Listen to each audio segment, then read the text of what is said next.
because I have to apologize for my improper dress because I come from the street.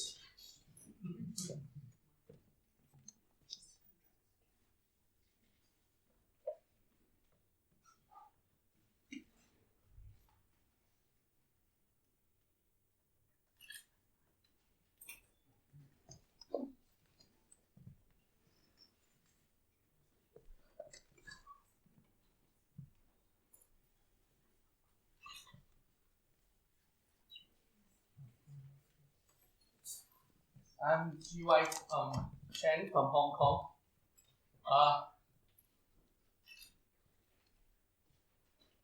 Hong Kong people have long been searching for their own identity, both before and since the colonial era. However, for the people of Hong Kong to return to their mother country does not mean that they have retrieved their identity. Identity to the Hong Kong people require autonomy.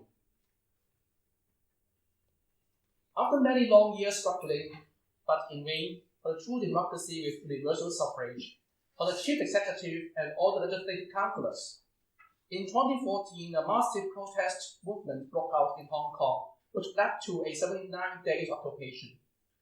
The so-entitled Umbrella Movement highlighted the many people of Hong Kong who are struggling for their identity as citizens of Hong Kong and for political autonomy.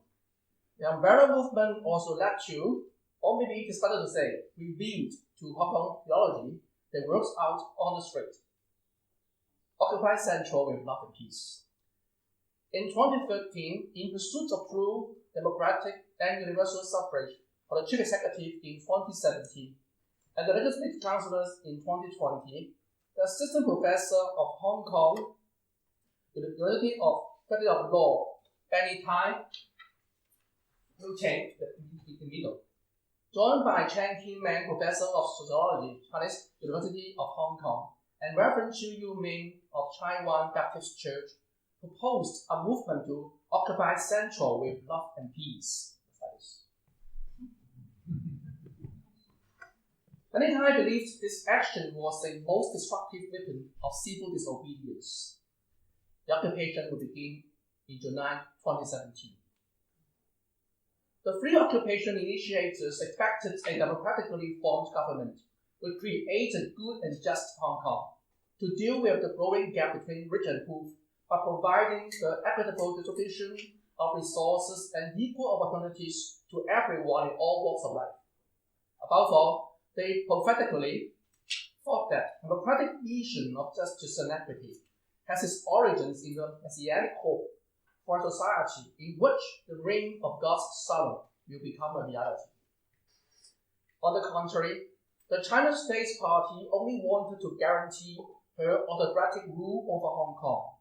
To make sure the elected chief executive was the right person, the Standing Committee of the National People's Congress of Mainland China interpreted the election method on 31st August 2014 to mean that only one candidate who had an endorsement from more than half of the election committee members could be eligible for being voted directly by all the voters.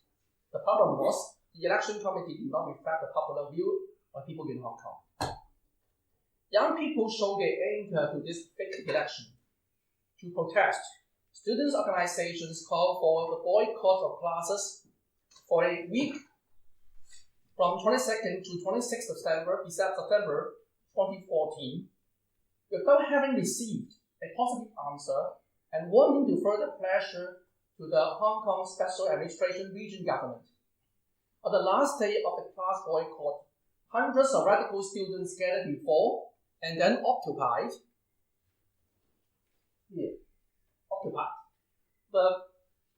what is known as Civic Square.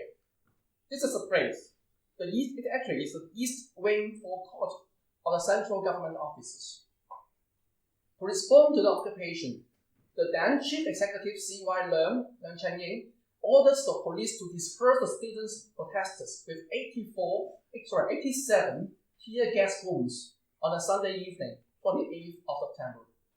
Consequently, more and more students and young people flocked to support the student protesters. On 29th of September, in the morning, Benny Tai and student leaders announced the takeoff of the OCLP, occupy Central with love and peace. It was the 1870 gas bombs in particular that provoked the occupation movement, which then lasted for 79 days until 15th of December in 2014. Policemen desperately suppressed the demonstration and attacked the occupants. The policemen used pepper spray and button. The occupants' weapons consisted simply of umbrellas. It was for this reason that the movement was called umbrella movement. The umbrella is what to cover the button behind the pepper spray and the button. It was estimated that over 1.3 million people had participated in the occupation. The total population people in Hong Kong about 7.8 million people. Among them were 300,000 students who regularly stationed themselves at the occupied areas including Admiralty, Wan Chai, and Mong Kok. During the occupation, a young female protester, Galen Yin, being interviewed by the New York Times, explains how depressed she felt about the situation in Hong Kong. However, she still dreamed for a good life, nurtured and protected by the government that is democratically elected by the people. It is the sense of social powerlessness and political estrangement that drove the people of Hong Kong to join the umbrella movement. What have the churches, theologians, theology done to the context of Hong Kong? During the umbrella movement, only a few churches, faith groups, and a small number of newly formed para-churches, such as the St. Francis Chapel, which formed in the streets of Hong Kong, and the digitally located Umbrella City-Side Church, openly supported the movement. Most of the established church, like the Evangelical Free Church of China and Hong Kong Shen Kong Hui, Anglican, my church, unfortunately, my church, not only showed their apathy, but the leader even acrimoniously criticized the people, in particular the Christians who were involved in the occupation. The Reverend Daniel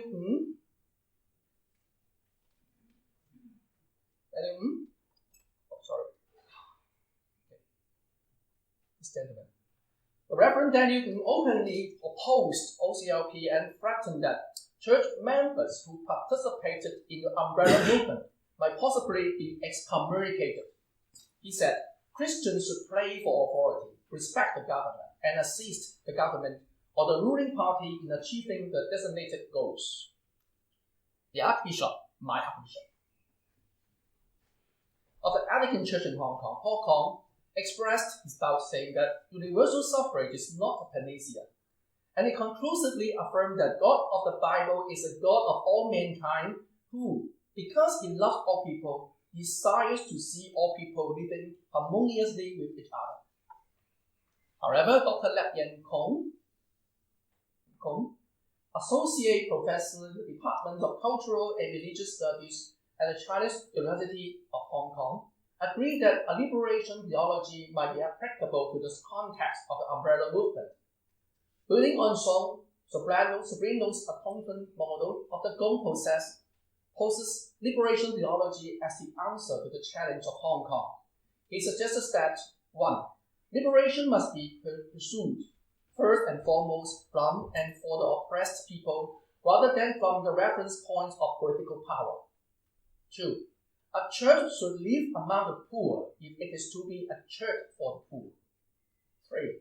Hong Kong must construct its very own liberation theological framework. But the primary concern in this framework is to ask the core question, who is my neighbor? In conclusion, the political situation in Hong Kong has been worsening.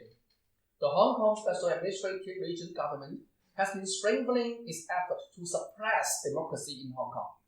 The umbrella movement ended, but the repressions on the umbrella movement have not. Thank you.